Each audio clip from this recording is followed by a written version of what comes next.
Cake কাটার পর সমস্ত অভিভাবক যারা গভীরে দিয়েছে তাদেরকে বলবে যারা যে জায়গায় বসেছিলেন সেইখানে আপনারা কাইন্ডলি একটু বসুন। আপনাদের বেবিগুলোকে নিয়ে আপনার যে চেয়ারে বসেছিলেন সেখানে বসুন।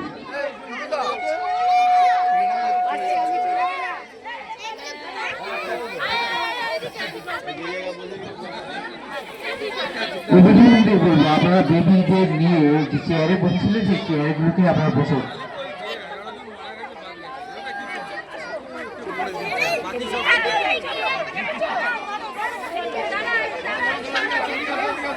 আমি আসছি।